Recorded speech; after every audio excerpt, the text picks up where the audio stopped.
Bom, vamos terminar logo esse nosso esquema aqui? Sim, vamos lá. Né? Parte 4 aqui dos nossos conceitos básicos do ondulatório. Bem, você conhece essa mocinha aqui? Conhece, né? Aí você vai perguntar, mas da onde, né? O que tem a rainha aí a ver com o nosso trabalho de ondulatório? Aí às vezes você vai pensar, por quê? E você vai também perguntar, por quê? Esse cara aí talvez você não conheça, mas alguns podem conhecer, o Sheldon do Big Bang Theory, né? Está reconhecendo alguma semelhança entre essas duas imagens? Essa aqui e essa aqui, né? Tem um porquê, nesse caso aqui específico do Sheldon, para quem conhece a série, das camisetas dele terem cores mais ou menos nesses tons aí que você está vendo. E é feita uma brincadeira aqui, né? Com a Rainha Elizabeth aqui, com as cores dos seus vestidinhos aqui, né? Bem coloridos, etc, né? Tem uma ideia associada a essas cores aqui, que é o que a gente vai abordar nessa nossa quarta parte, correto? E a gente vai ver qual é essa relação entre as cores ali. Bom, nós vamos abordar agora, nessa quarta parte, para fechar, o chamado espectro eletromagnético. O que é espectro eletromagnético? É isso aqui que você está vendo e que você não está vendo, né? O espectro eletromagnético é como que nós, seres humanos, visualizamos, entre aspas, até em certos aspectos, as mais variadas radiações que existem, né, que estão ao nosso alcance. Normalmente, você vai encontrar imagens do espectro eletromagnético ou do chamado espectro luminoso, conforme essa imagem aqui, tá certo? Onde você tem várias ondas, né? Vamos citar aqui, ó, né? Onda de rádio, microondas, infravermelhos, luz visível, ultravioleta, raio-x, raios gama, tá? E você tem nessa parte de cima aqui do espectro, o espectro então era essa reunião de radiações, né? Você tem aqui, tá certo? O comprimento de onda de cada um, cada formato de onda aqui, tá? E aí você vê que nesse sentido aqui para a direita, certo? O comprimento de onda vai diminuindo, tá vendo? Ele começa grande aqui nas ondas de rádio e chega pequenininha aqui nos raios gama, certo? E nós também temos a frequência, tá vendo aqui? Temos a frequência, tá? E aí você repara que a frequência ela vai, né, crescendo da esquerda para a direita. E por que ela vai crescendo? Porque o comprimento de onda vai diminuindo. Né? Lembra que comprimento de onda e frequência são inversamente proporcionais? Porque todas essas ondas aí, quando elas caminham, por exemplo, pelo vácuo do espaço, elas caminham com a mesma velocidade. Então, lembra que a velocidade constante, lambda e frequência são inversamente proporcionais. Lembra da relação de dependência? Ah, eu não lembro. Então, volta lá, acho que no terceiro vídeo, né? Na parte anterior, que a gente vai falar de relação de dependência. Tá certo? E você tem um intervalinho aqui, ó, no meio, que é a luz visível, que é aquela sequência. Deixa eu tirar aqui. Aquela sequência que vai do vermelho até o violeta.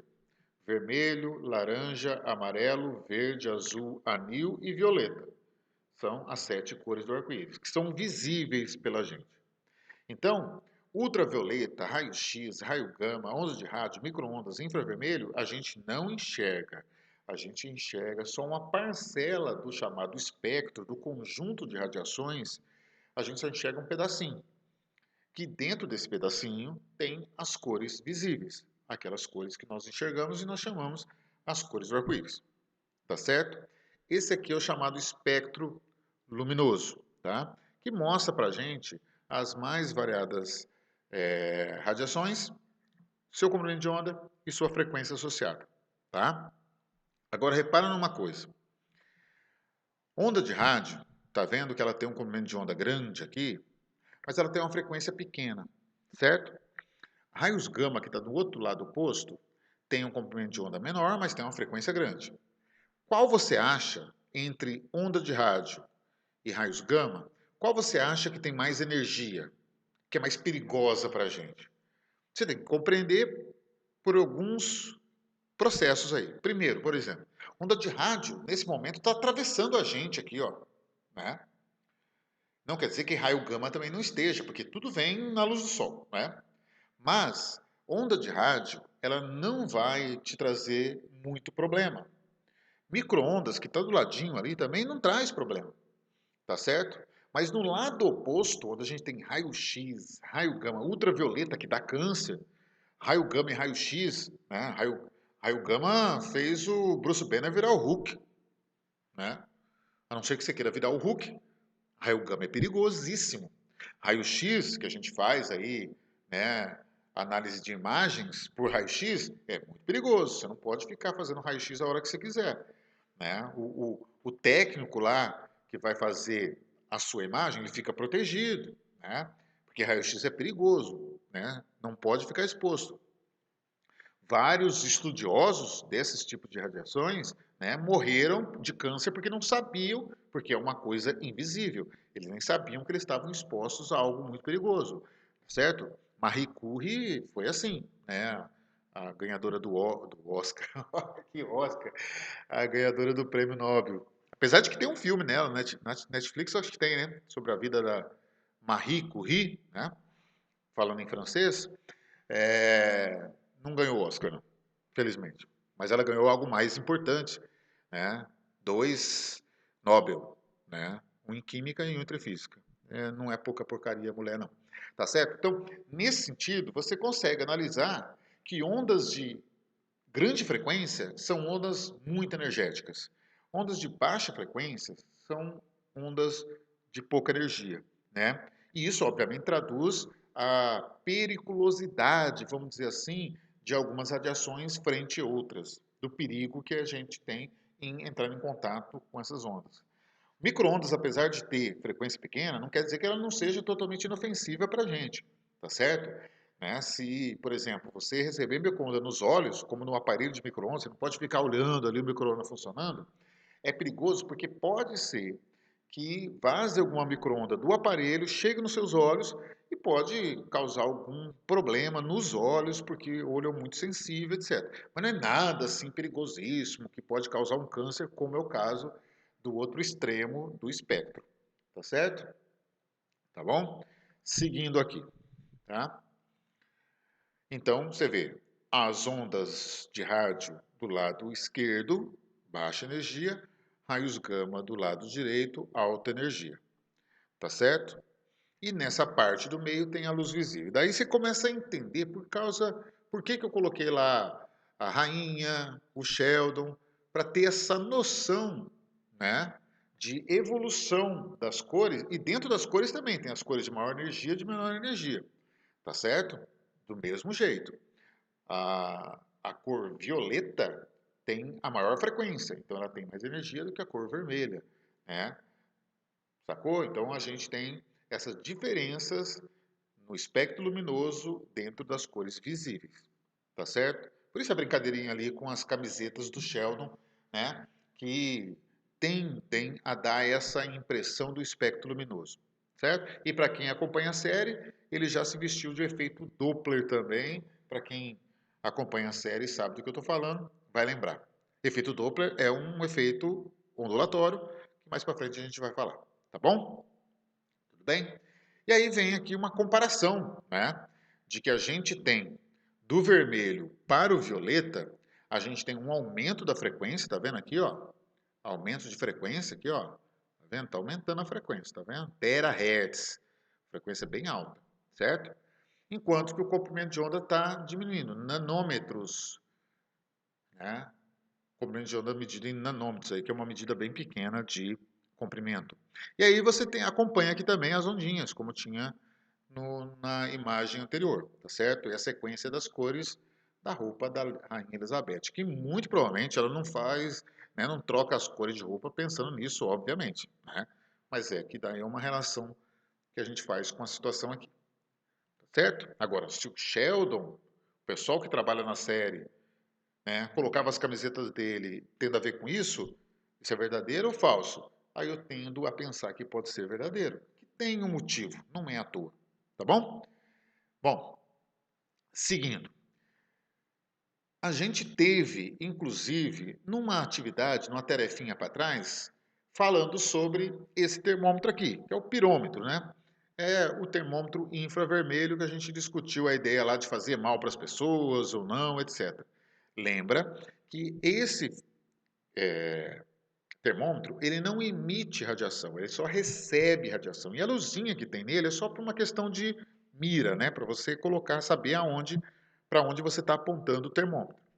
E esse infravermelho, que é uma radiação que todos os corpos emitem, né, é recebida pelo equipamento. Então tem aquela discussão, ele faz mal, não faz mal? Não, ele não faz mal algum, porque ele só recebe radiação e não emite nada, ou se ele emite, porque ele tem bateria, esse tipo de coisa, é uma emissão tão pequena que não vai fazer modificação em nada e em ninguém. Tá certo? Que daí tem a ver com a ideia de radiação. E quando a gente vê ou ouve a palavra radiação, às vezes as pessoas têm medo, né? Porque a palavra radiação remete a coisa ruim, a coisa perigosa, etc. E não é assim, tá certo? Tem a parte perigosa, como os raios gama, raio-x? Tem, mas não quer dizer que seja assim sempre, ok? Seguindo, agora fazendo um paralelo, né?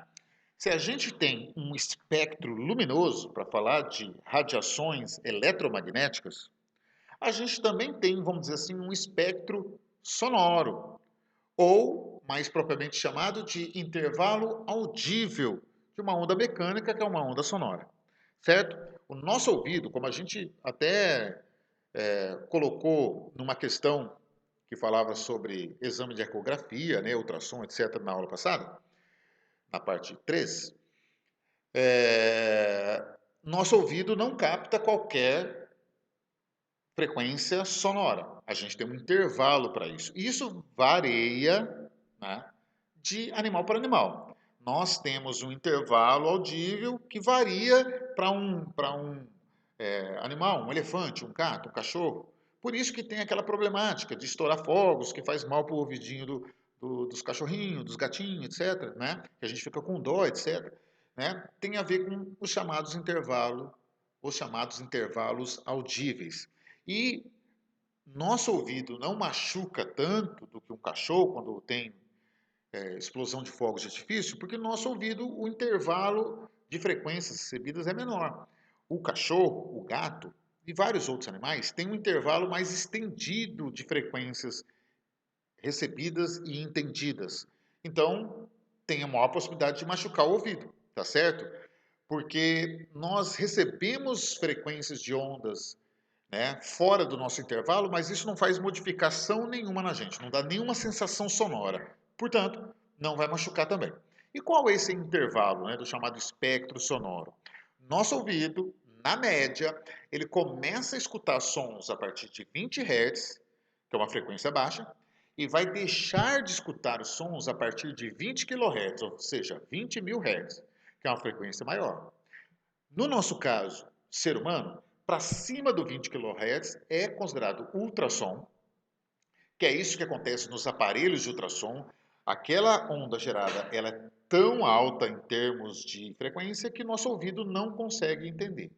Entendeu? 120 mil, 300 mil, 200 mil. Na verdade, se você já um dia fez algum exame de ultrassom, pode pegar o exame, tá? E você vai encontrar lá nas características, lá no resultado do exame, ele vai mostrar as características do equipamento que for utilizado e qual a frequência utilizada, ou o intervalo de frequência que for utilizado no seu exame. Está lá descrito direitinho, tá certo? É obrigado que tenha essas informações lá. Agora, para baixo de 20 Hz é considerado infrassom. Nosso ouvido também não capta, tá certo? Mas tem animais que conseguem, por exemplo, o gato, né? Cachorro também, né? Eles são muito atentos a coisas que acontecem na volta deles, porque eles têm um intervalo mais amplo. Eles conseguem ouvir sons que tanto para baixo quanto para cima do nosso intervalo a gente não escuta, tá certo? Então, isso aí é o que a gente chama, por comparação, né, o espectro sonoro, ou intervalo audível, que é o termo que a gente mais usa para essa situação, tá? Bom, vamos lá fazer algumas questões para colocar algumas coisas dessas em prática. Mas, mas mais em relação ao espectro eletromagnético do que o sonoro, porque no espectro sonoro, no intervalo audível, a gente vai ter a oportunidade de falar disso mais para frente, enquanto que em espectro eletromagnético a gente vai mais falar aqui e depois a gente não vai falar mais tanto, tá bom? Então, olha só. Raios-X são uma forma de radiação eletromagnética, assim como, entre outros, a luz visível e a radiação de micro-ondas. Uma maneira de diferenciar uma forma da radiação eletromagnética de outra por exemplo, pelo comprimento de onda. Lembra que a gente falou que características de onda importantes são comprimento de onda e frequência? Permite a gente caracterizar e separar as ondas como das diferenças dela, de comprimento de onda e frequência? Então, olha aí. Então, quanto mais curto o comprimento de onda, mais energéticas são as ondas. Então, nesse texto, ele está tentando mostrar aquele espectro que a gente tinha numa figurinha agora há pouco, ele está tentando fazer isso em termos de texto. Né? Ele está mostrando que daí do lado direito, lembra que as ondinhas eram mais frequentes, a energia era maior, mas o comprimento de onda era menor, do lado direito. E do lado esquerdo, o comprimento de onda era maior, mas a frequência era menor, a energia era menor também. Tá? Considerando as três formas da radiação citadas, com relação à energia das ondas, da mais baixa para a mais alta, devemos ordenar da seguinte forma. Então, ele quer da menor energia para a maior energia entre raio-x, luz visível e micro-ondas. Tá? Aí você fala assim, meu Deus, eu tenho que decorar aquele gráfico lá do espectro eletromagnético e tal, não sei o quê. Não precisa. É só você fazer o seguinte raciocínio. Micro-onda não vai te fazer mal de te matar, certo? Raio-X vai poder te matar. Então, raio-X é muito energético, consegue atravessar as barreiras que se impõem a elas de maneira muito fácil, certo? Mas micro-onda não dá muito problema. E luz visível, né? Não dá problema também. Então a gente vai procurar aqui, como ele quer da mais baixa energia para mais alta, a gente vai procurar uma alternativa que raio-x é o último, porque ele é a mais alta de todas, certo? A letra A já não cabe, tá vendo? Porque a letra A aqui, ó, a mais alta de todas entre essas colocadas, né? A mais alta é a gama, né? Mas entre essas colocadas, raio-x é que tem maior energia. Então, já começa com raio-x, ele quer dar mais baixa para mais alta, já não cabe, tá vendo? Beleza? Raio-x tem que ser o último. A letra B também não pode, porque raio-x está no meio. Certo? Vamos seguir. Ó, a letra C pode, que raio-x está por último, tá vendo? A letra D pode, que raio-x está por último, a letra E não pode. Agora, resta saber quem está no lado esquerdo e quem está no meio, se é o micro-ondas ou a luz visível, tá? Lembra, a luz visível está sempre no meio do espectro. É aquilo que a gente enxerga. Tá? As radiações de menos energia estão na direita, melhor, na esquerda, e as radiações de mais energia estão na direita. Então, se a luz visível está nesse pacote que a gente está analisando, ela tem que estar no meio, tá certo? E a radiação de micro-ondas é a que menos oferece problema para nós aí, ela está mais do lado esquerdo, tá certo? Então, nesse caso, pensando assim, e a gente também podendo analisar o espectro, tá aí o espectro, tá? Olha lá, micro-ondas, luz visível, raio-x, tá? E essa aí é da menor energia para a maior energia, que ela cresce da esquerda para a direita, então ela é letra C, micro-ondas, luz visível e raio-x. Beleza?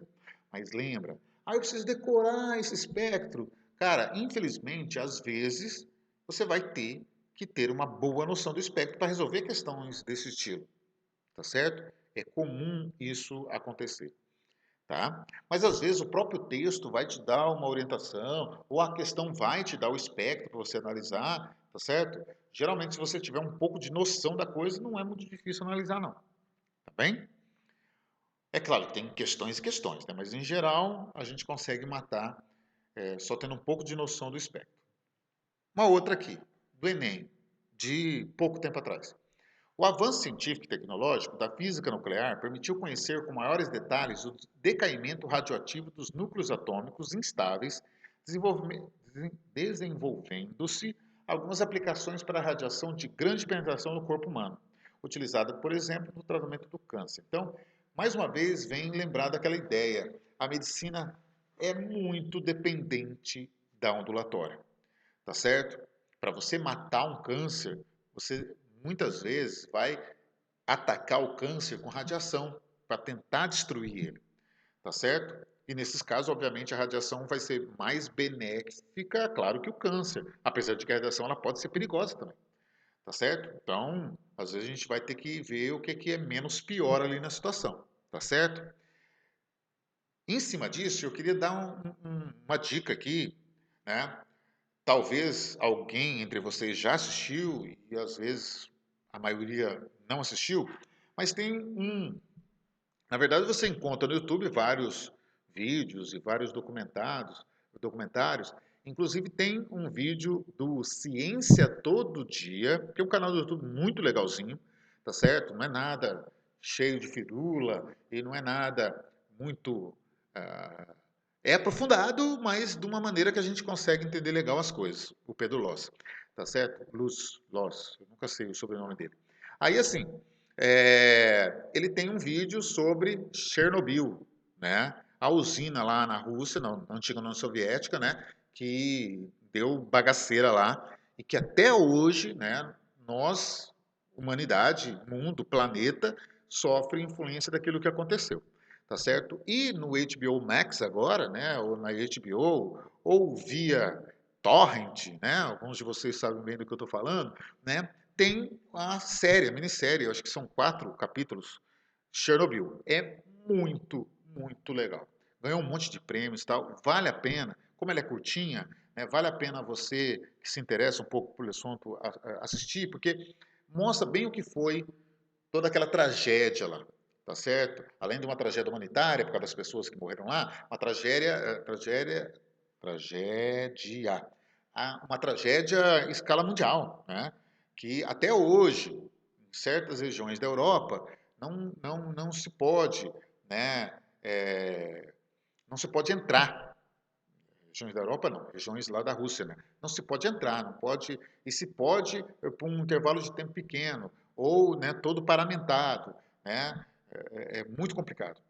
E paralelo a isso, porque Chernobyl foi o maior acidente radioativo em usinas nucleares que se tem notícia, né? Na verdade, essa frase não pode nem ser assim, porque não teria como ter um acidente maior do que aquilo e não ser noticiado, porque até inclusive o governo russo tentou acobertar, tentou mentir, era fechado, né? Era um país comunista, né? Era pior do que é hoje, ou não sei também, mas era bem fechado, então eles tentaram esconder, mas chegou uma hora que não teve mais jeito, né? Paralelo a isso, nós temos o acidente radioativo de Goiânia, que também tem gente hoje em dia que nem sabe que aconteceu o maior acidente radioativo fora de uma usina nuclear da história desse nosso mundinho aqui, foi ali em Goiânia, né? Também você encontra no YouTube documentários, você encontra vídeos falando sobre o acidente ali, que uma galera entrou dentro de para quem não sabe, entrou dentro de um hospital abandonado, que estava para ser demolido, e eles roubaram um equipamento de raio-x e que dentro tinha uma pedra de césio, que é um elemento altamente radioativo, que era a partir daí que se fazia os exames de raio-x, ele emite radiação fortemente, e ele destruiu com as pessoas que entraram em contato com o césio. Que é bonitinho, uma pedrinha azul, brilhante, a coisa mais lindinha do mundo, mas é a morte certa praticamente para quem entrou em contato com aquela porcaria. E, bom, Goiânia endoidou, o mundo inteiro ficou olhando para Goiânia na época, né? O Serra Dourada, que é o estádio lá, ele virou, né, o exército dominou e colocou as pessoas todas lá dentro em isolamento, e foi, né, foi um negócio muito maluco. Inclusive até hoje, obviamente, tem lá nos arredores de Goiânia o parque, né, o local que foi enterrado tudo aquilo que entrou em contato com a radiação na época, né? Tem todo um procedimento para você bloquear, né, por algum tempo essa radiação. Se bem que vai demorar muito, muito, muito tempo para a radiação se extinguir 100%, porque o decaimento que fala nessa questão, o decaimento radioativo, quanto que leva para um núcleo atômico parar de emitir radiação, tem uns aí que levam séculos, séculos para poder desativar, vamos dizer assim. Certo? Então fica uma dica aí, ou ver aí o documentário ou vídeos sobre Goiânia, ou a série Chernobyl lá no HBO, ou via torrent, etc., o caminho que você conseguir aí, né? E, o que mais? E vídeos também, como, depois eu vou jogar lá no grupo lá, alguns vídeos que eu acho legal, interessante você assistir. Não é obrigado, não é nada, mas só para quem quiser saber um pouco mais sobre isso, tá certo? Seguindo aqui a questão para a gente fechar, aí fala assim, ó, a aplicação citada no texto se refere a qual tipo de radiação? Né? Ele quer uma radiação de grande penetração no corpo humano. Daqui a gente já tira a ultravioleta, porque ultravioleta é a que vem na luz do sol, né? Mais propriamente. Pode dar câncer, né? Pode dar câncer, mas não é nada grande complicação assim. Mas dessas aqui, a que tem a maior energia, porque radiação beta, alfa e radiação X são complicadas, mas a pior aqui de todas, sem sombra de dúvida, radiação gama, que é a que está do lado direito, lá no finalzinho do espectro eletromagnético. Tá? Aí o espectro, está lá raios gama, a energia cresce da esquerda para a direita, então a gente tem radiação gama com a mais perigosa porreta de todas essas radiações aí. Tá certo? Todas as ondas eletromagnéticas. Beleza? Então, eu te sugiro que você trabalhe com a lista de exercícios, né? Aí você vai falar, pô, mas tem um monte de exercícios na lista, tem demais, eu preciso fazer tudo aquilo. É sempre a coisa que eu falo para vocês. É material para você trabalhar. Tem muita questão e eu tirei na média de umas 20 questões daquela lista. E ela já ficou com 40 e tantos, 50. E por quê? É para mostrar para você o quanto é cobrado esse assunto. É cobrado demais. Tanto num vestibular tradicional qualquer, quanto os nossos vestibulares tradicionais aqui da nossa região, quanto no Enem. Não tem como, tá certo? Você vai chegar numa prova do Enem, qualquer uma, pode pegar qualquer uma do passado e a próxima, agora, e a próxima, e a próxima, e a próxima, você vai ter questões de ondulatória básica sem ter como evitar. E às vezes você vai ter de partes mais aprofundadas, como os fenômenos que a gente ainda vai ver na nossa próxima sequência, mas que você vai precisar desses conceitos básicos para poder compreender e trabalhar com eles direitinho. Beleza? Aquela coisa de sempre. Vou mandar para vocês os links das 4 partes aí, vou jogar lá no Classroom, vou jogar no grupo de materiais, né? A lista de exercícios também. E já na semana que vem a gente já vai ter o lançamento de uma tarefinha aí para a gente lidar com esses conceitos básicos. Tá certo? Beleza? Então, obrigado por você ter assistido o vídeo. Faz aquele seu trabalho, faz os seus resumos, faz o estudo da parte teórica para você entender bem essa parte básica para aproveitar isso na sequência. Beleza? Um abraço, um beijo, até a próxima aula. Tchau, tchau.